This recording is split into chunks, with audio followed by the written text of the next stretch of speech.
এটা একজন ওয়ার্কিং লেডির হাত, বয়স প্রায় 46-47। ওনার মূল প্রশ্ন ছিল বৃদ্ধ বয়স কেমন যাবে। প্রথমত দেখুন, হাতটির মধ্যে প্রচুর এলোমেলো এবং আড়াআড়ি রেখা রয়েছে। এই ধরনের রেখাগুলো স্ট্রেস, মানসিক চাপ দেয়। চন্দ্র পর্বতেও অনেক এই রকম ছোট ছোট এলোমেলো আড়াআড়ি রেখা দেখা যাচ্ছে। চন্দ্র পর্বতে ক্রসও রয়েছে। চন্দ্র পর্বতের এই জায়গাটা গর্তের মতো ভিতরে ঢুকে যাচ্ছে।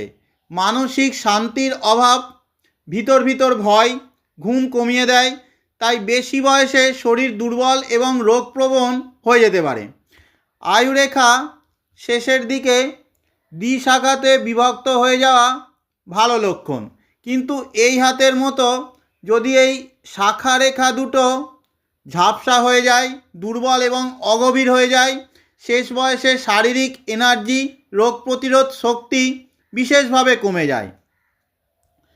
বৃদ্ধাঙ্গুলির প্রায় মাঝামাঝি জায়গা থেকে একটি রেখা তৈরি হয়ে আয়ুরেখার দিকে চলে আসে।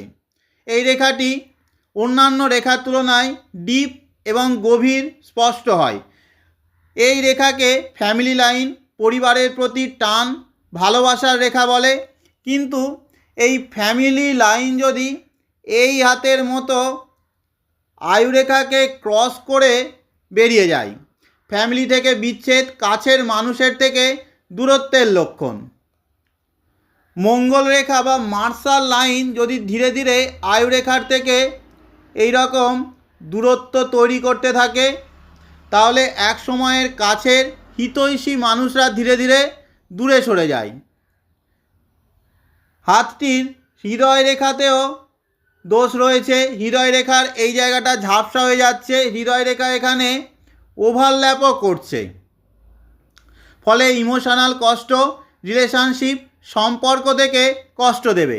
ভাগ্যরেখাতেও হৃদয় রেখার উপরে এই জায়গাটায় গ্যাপ রয়েছে। ভাগ্যরেখাতে আড়াআড়ি রেখা বা ক্রস চিহ্ন রয়েছে। শেষ বয়সে কিছু সময় অর্থক্ষতি, প্রচুর ব্যয়, ফাইন্যান্স, কেরিয়ারেও আপস অ্যান্ড ডাউন দিতে পারে।